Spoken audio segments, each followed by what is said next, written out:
So, I've said a few little things about injustice, Buddhist style, and how we deal with problems in life.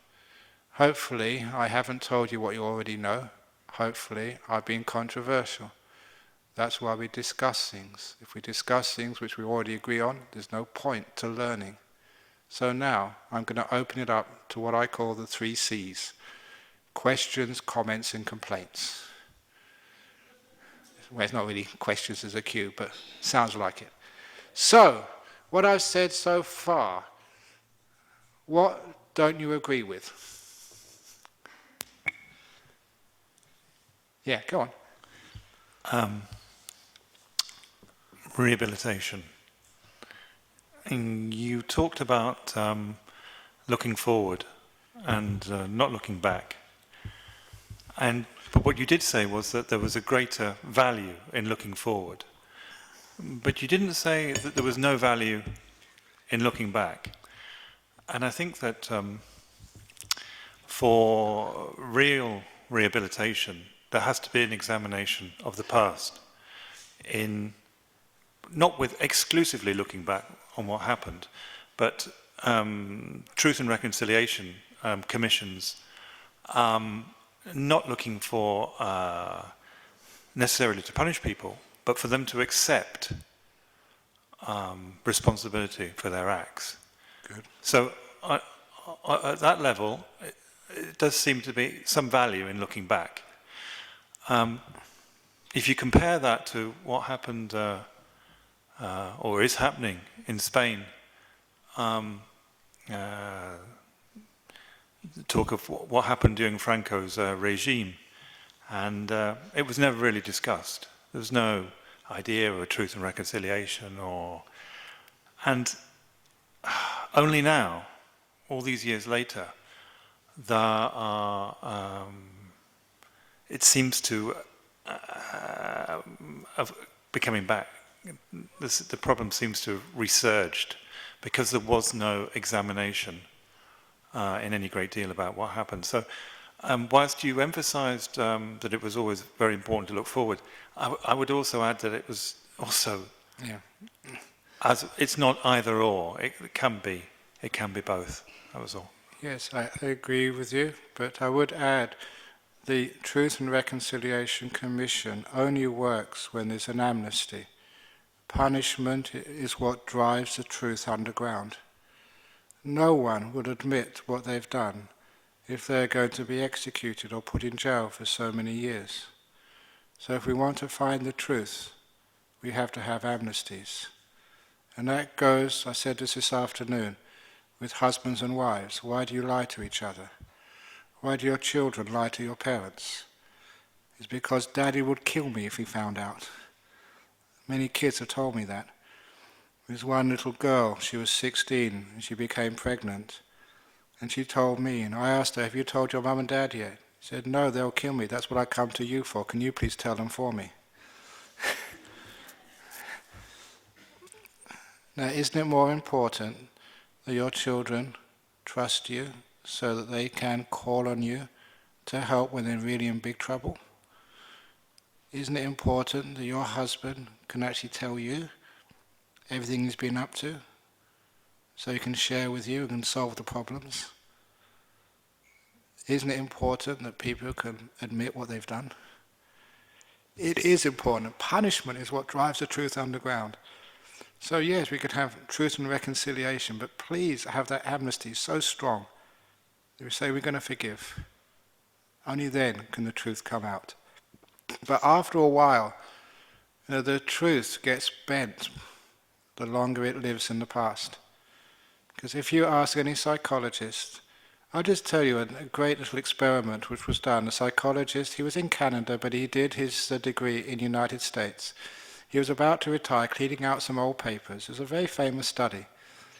And he got some old papers when he started off as a psychologist, where he interviewed a school. And all the kids were asked a series of questions, very clear black and white questions. Did your parents use corporal punishment on you if you made a mistake, or did they use other means of did your parents take you out on the weekend, or did they just leave you alone, whatever. And he had all these answers from the past, about 30 years previously. he thought he would try and find out as many of those young students who are now adults as he could and ask them the same questions and see if their answers were consistent. And even simple things like, did your parents beat you, or did they not use corporal punishment? So many people who said yes they did now remember that they didn't. So many people who said they didn't now remember that they did. Ask any psychologist. We create the past. We bend it. You ask, some of the people you go out with, your brothers, your siblings. Did mummy say this? Did we go this place for holiday that year? You'll have arguments. Simply because the way we create the past is like that old game I used to play at school, Chinese Whispers. You know the game of Chinese Whispers? When you stand in a line and the teacher says one thing to the first person, they say it to the next, who say it to the next, who say it to the next, who say it to the next, who say it to the next. When it gets to the end, it's very different than what it started. You are an Englishman, you will understand this. In the First World War, this actually happened. The general told the major, send reinforcements, we're going to advance. The major told the captain, the lieutenant, the sergeant, the corporal. The corporal told the privates, and it got down, the order, send reinforcements, we're going to advance, became send 3 and 4 pence, which was British money, 3 shillings and 4 pennies. Send 3 and 4 pence, we're going to a dance. And that actually happened. Every time it's repeated, it gets changed slightly. And that is the way memory works. We don't remember what happened last year. We remember the last time we remembered it. It's Chinese Whispers. So it changes every time you remember it, only slightly, but enough that what we thought happened in the past didn't happen. It was different. That is why when it gets so far in the past, such as the Spanish Civil War, basically you ask any psychologist, no one can know what really happened. Our memories are not that good that we really know who did what to who.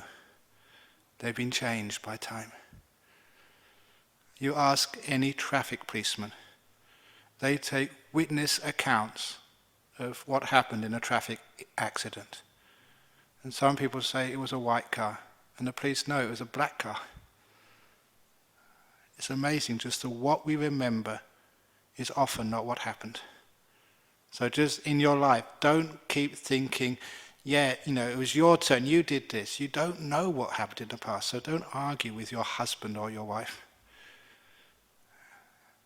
Most of the past is created.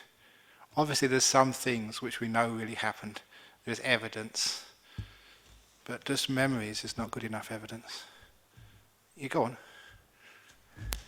Probably a bit of a divergence really, but I recently read An Examined Life, which was a casebook of psychoanalysis, and it seemed to be that a lot of people were there at 60 or 70 years of age, and they were trying to remember very, very small events that happened to them when they were 5, and it seemed to be after several years of being in psychoanalysis that they discovered that these events had an enormous significance for them. And it struck me that how on earth could they remember what happened to them when at 5 with any certainty whatsoever? And yet the psychoanalyst would say, well, this is why, this explains your present situation. And I thought, such a small event, and an attitude of a teacher or a parent, and it seemed to be incredible because there seemed to be no certainty that you could even remember that event. Indeed, you don't remember the event, but you remember the last time you remembered the event. And this is what happens. Say you were abused by someone you respected or loved, like your parent, you lose your trust, or your trust gets dented. And because you doubt other people, what you see in others is what you get. And you interpret other events when you are let down as more people distrusting you. A little seed becomes a huge tree. So I can actually see how that happens with a cause and event sequence of same as how a seed makes a tree. The tree can't remember the seed, but the tree grows from that seed. For those of you who know Buddhism, that's what karma is. How it does affect you. It's only a seed, you can't remember what happened. But that sort of changes the direction of your life and you start to see things and interpret things in other ways. But anyway, that's a divergence there, but it's interesting. Okay, so come on, some more questions. Yeah, thank you. Thank you very much for the very inspirational talk. I learned a lot. I have a question. It's very vague, so I don't know if I can articulate, but I'll try anyway. I'm from Japan, so you could imagine I'm a very confused person because we're very, very influenced by the Western world. Though we also are really, we are in Asia, and then part of our society is very, very Buddhist, I may say. But then why I'm confused is because I'm also trying to learn Buddhism, and I have impressions of from reading and also from your talk today that Buddhist has an emphasis on forgiveness, letting things go. I have this slight impression, though, that Buddhist seems to be very good at letting things go, but what about problem solving? If you look back, let's say, some traditional Buddhist countries, there are also a large number of persisting social problems. But by sort of focusing on letting go attitude, can we really solve problems? You said that, well, let's wait for the time, but isn't it a little bit passive? Or, so I really, I appreciate if you could elaborate on the problem-solving part of the Buddhism. Yes, okay, very good. I did mention that, we acknowledge the mistakes, we forgive, but then we take action, we make sure it doesn't happen again. So it's that third part. It's not just forgiveness, it's the truth, the forgiveness, and then seeing if there's something we can do to stop the problem. Simple thing, I was mentioning this a little bit earlier. One of the reasons why we have trouble with religions is because religion isolates people. In the Guardian newspaper, straight after 9/11, there was a great article, "Please, it's about time to ban religious schools." Because religious schools isolate people from very young. And you can go to a Catholic primary school, a Catholic high school, a Catholic university, marry a nice Catholic boy, and spend all your life with other Catholics, never knowing anyone else. And that isolates people from a very, very young age. In Islam, you can go to a madrasa and just only associate with other people of the same part of Islam as you. And of course, that is an obvious breeding ground for distrust of the other. And okay, this is social engineering, but I think our world needs this. It's one reason in Australia that I have blocked any Buddhist school being done in Australia. Use my influence, because I think that is wrong. It's against human rights. Article 18. To make a kid a Buddhist or a Christian or a Muslim at such a young age. Article 18 guarantees the right to choose your own religion or no religion. And you're brainwashing a kid at that age. And I don't care, even with the best will in the world, if there's a Buddhist school, you're going to emphasize the superiority of Buddhism against all other religions. It's obvious. So, it's a very radical thing to do, to dismember all the Catholic schools, the Anglican schools, the Jewish schools. If you want to learn your culture, learn world culture first, religion on Saturdays or Sundays or Fridays if you're a Muslim. But please don't bring it into the schools. Schools is where we learn world culture. Now the knowledge and learning of our world, the sciences, the arts. Religion is sometimes what separates us. Culture, arts, science actually unites us. So if we could have that social engineering by banning all religious schools, straight away You play soccer, you play tennis, with a Muslim, with a Thai Christian, and you're a Japanese Buddhist. They're your friends. And you find you won't be able to have a war with your friends. You'll understand each other. That was from The Guardian, just, after 9/11, almost 12 years ago. It's a brilliant article, and I agree with it totally. There's some practical thing we can do, actually, to stop injustices. As far as the rights of women are concerned, I wasn't passive. I ordained bhikkhunis and took flack for that. Ali Hurst Ali, if you know this amazing woman who was a Muslim, who became a member of the Dutch Parliament, who wrote a great book. Basically, her thesis, her solution to stop Islamic terrorism was to give more power to women in Islam. She's saying, give more power to women in Islam. You're not destroying Islam, you're not going against their culture, promoting women, and you'll get a far softer version of Islam. When it's run by men, men can be very aggressive and they can cause a huge number of problems. This is a generalization, but it was a solution proposed by an ex-Muslim, Ali Hurst Ali, who knew the problem much better than I would ever know it. And her solution makes a lot of sense to me. Stop invading Iraq and Afghanistan or whatever, but promote the rights and the freedoms and the power of women in the Islamic world. These are solutions which you don't just be passive and just say, oh, just forget about it. No, you actually do something about it. Politics. The Buddhist solution to politics in our world is remembering why a person standing for election was called a candidate. That comes from the Latin word candid, meaning white. Because in the Roman Senate, anyone standing for election had to wear white. That was signifying they were going to stand for election, and that white was a symbol of their purity. They were elected on their past conduct, not on their future promises. That's why it became a great power. If you are going to elect a Secretary General of the UN, if you're going to elect someone to run your business, you don't elect them on what they promise to do in the future. You elect them on their conduct and their proven ability from the past. So, in politics, for goodness sake, stop voting in the people who promise the most. Vote in the people who've shown from their past conduct they are good administrators, they are honest. Forget about what they promise, because they will break those promises, as all politicians do.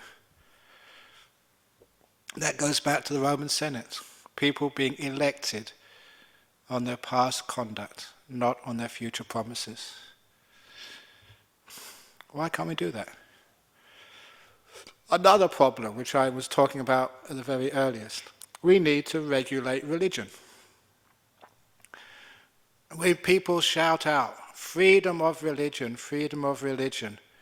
then no one even challenges them, because we think that's a basic human right, where it is not a basic human right.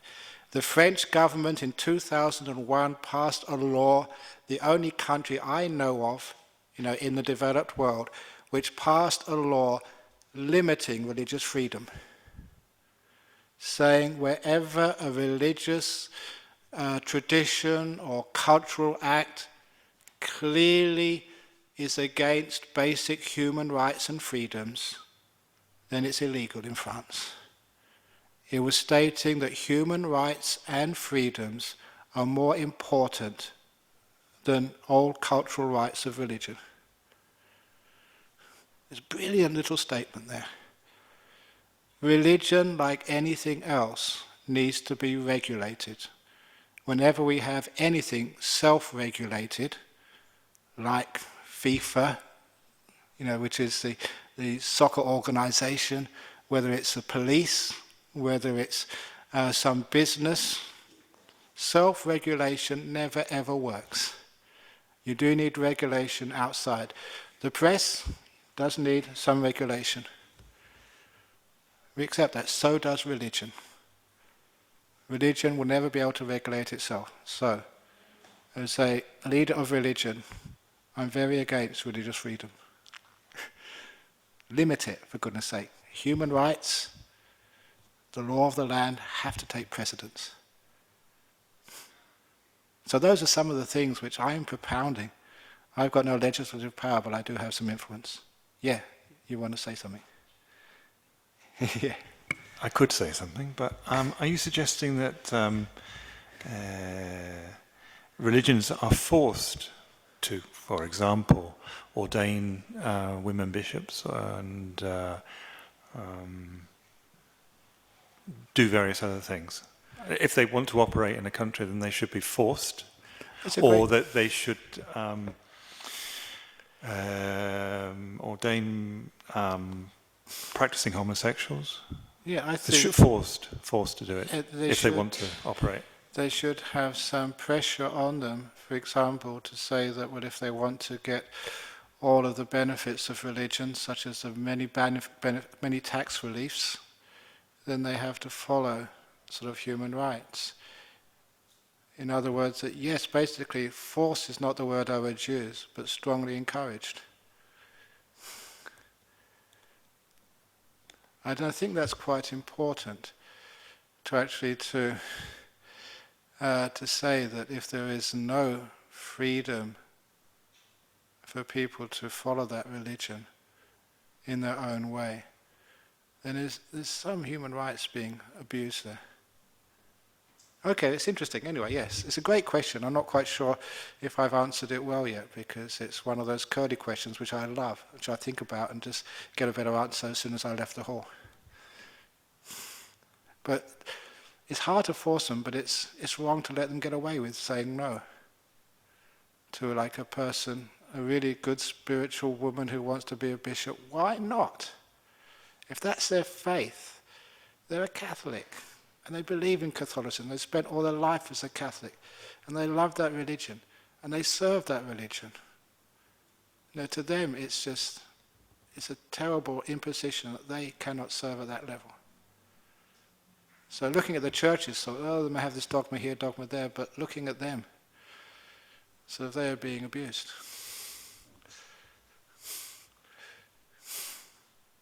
Great question, but I don't know. But I'd certainly put more pressure on them to have more gay popes. You know, may have one now. I don't know. Yes. In the action of mindfulness, in the Buddhist sense of sati, Yeah. I don't know if I'm wrong, but I learned that there is also one component of recollection, not only being in the present moment. This recollection can also involve looking at the shit from the past? Yeah. This is basically, it is some of your learning of the past. It's almost like the tradition which one grows up with. But again, the learning from the past, the recollection of the past, not so much as memory, too much of the past. It is basically your tradition, your learning, your education. That's all part of that, the word sati or smriti in Sanskrit. But the main part of mindfulness is being aware of what's happening right now. Too much time spent in the past blocks you from experiencing what is happening right now.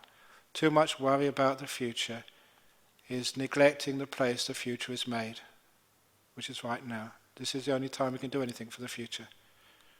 So we just have a more imminent idea in Buddhist meditation practice. You know, working now, acting now, rather than putting it off until the future. I don't know if that's the question you're really making. But as far as the past is concerned, we spend too much time in the past. And one of the other things, again with dogmas is all about what you learned in the past. And too often you will find in your life that the past knowledge is always challenged. And there's very recently, I don't know if there's any physicists here, any scientists, but there was a great video on TEDx channel, the channel for new ideas, by the Cambridge physicist Rupert Sheldrake. And he was saying that science should be split up into scientific method, which we should all value and follow, and scientific dogma, which we'd all always challenge. One of the problems of modern science is that there's too much dogma. And he mentioned one particular incident which resonated with me, because I heard this from Professor Fred Hoyle, who's the Lucasian Professor of Physics, a chair which Stephen Hawking now has, about 40 years ago. For those of you who know Newton's law of gravity, the attraction of two massive bodies is equal to the product of their masses divided by the square of their distance apart, multiplied by the universal gravitational constant, big G. And Fred Hoyle said 40 years ago, why does big G have to be a constant? And this guy, Rupert Sheldrake, he did some research. There are many organizations in Europe which keep measuring these constants, and they are not constant, they do change. And because he said that, he was banned from TEDx. His video was taken off, and because the two scientific advisors said this is too controversial. And he came back and said, see, I was right. It is dogmatic. That's why they try and shut me up. And then he got back on TEDx again. We must always question. There is no such thing as a dogma which cannot be questioned. And certainly in Buddhism, there's no such dogma in Buddhism which no one can question. And if the evidence proves it's wrong, throw it out. Never let your faith bend the facts. Let the facts bend the faith. That's the opposite of dogma. And you can probably see in all organizations, there's always dogma, which stop you seeing the present truth. Never let your learning stand in the way of truth. Too much stuff. We think, oh, this is what happens, this is how it should be. But the evidence is right in front of you. And too often, we prefer the learning, what the book said, or the experts say, rather than what you can see for yourself. Scientific dogma, throwaway, scientific method, always challenging, always questioning, finding the evidence, following the evidence, rather than what you're told. That's really important. I'm sure there's much dogma in the UN. Please challenge it. If it doesn't work, if it's not right, challenge it. That's the only way forward. Yeah, go on. Hi. In Thailand, in the last few weeks or something, Buddhist monks have been on the front page quite a bit. It's interesting you raising the example of, a new monk, breaking the rules and so on. And obviously in Thailand we tend to have a cycle of every so many years. There's some monks that become famous because of what they're doing that seem to break the rules. I just wonder what you think the reaction of the Buddhist communities should be, or there's a lot of discussion going on at the moment. The reaction to the Buddhist community should be learning. But how can a person have a helicopter unless someone offers it to them? About a year ago, I found out that somebody offered me a bottle of Johnny Walker whiskey. Now this is actually how it happened, okay? There was a big bucket of offerings. So on the top was soap and toothpaste. I didn't realize when I received that bucket of goods for the monastery that on the bottom was a small bottle of Johnny Walker whiskey. And it was only when I sent it down to the kitchen and the people working in the kitchen came up and say, Ajahn Brahm, you've just received a bottle of whiskey. I didn't know it. But why do Thai people offer that is because they have the very stupid, wrong, incorrect idea that what you offer to a monk is what you will have when you go to heaven. Okay, this is the thinking. Okay, so I want to drink whiskey in heaven, I've got to offer it to a monk. I'll put it in the bottom so they don't see. I want to drive a Ferrari in heaven, therefore you have to offer it to the monastery. That is not how Buddhism works, for goodness sake. There was a time, 5, 6, 7 years ago, a general in the army had a dream. He'd made offerings for his father by giving alms food to monks, but his father came in a dream saying, he's very thirsty, you didn't offer any water to the monks. And from that time onwards, you go on alms round in the street of Bangkok and you have 10 or 20 bottles of water. You had no place in the bowl for food. And it's just simply because people had the dumb idea, if you want to have water in heaven, you've got to offer water to monks. That is not how karma works. If you have good intentions, it doesn't matter what you offer. Offer something which is appropriate for monks, not whiskey, not cars, not money.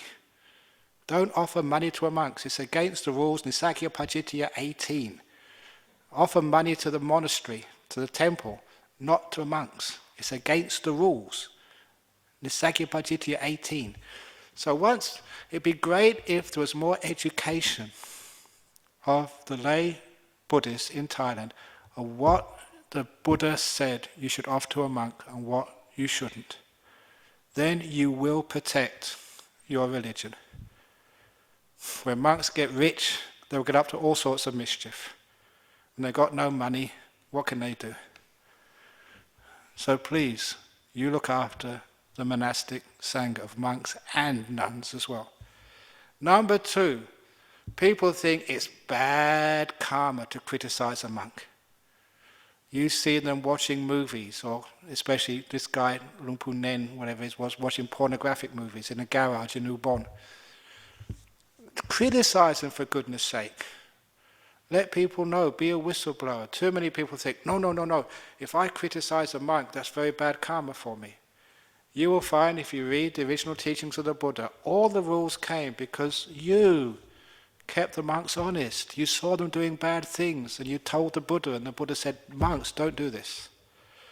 The whole of Buddhism became pure because the lay Buddhists saw monks or nuns doing wrong things, or doing dangerous things. And you told the Buddha, and the Buddha said, yes, you're right, and made a rule because of it. From the very beginning, the monastic sangha, the monks and nuns have depended on you to keep us honest. As I say, we cannot self-regulate. You have to help regulate for us. So please, keep criticizing. Please point out the faults. If you don't, the sangha gets worse and worse and worse. Yeah. I would like to ask a question. We want to forgive, to show compassion, but sometimes we get very angry, and we are not going to speak kind words. We are going to react aggressively to the other person in front of us. How do we get rid of anger from our mind? Now you know where we have problems in the world, where they come from. So how you do that is you have to learn how to look at the other side of that person.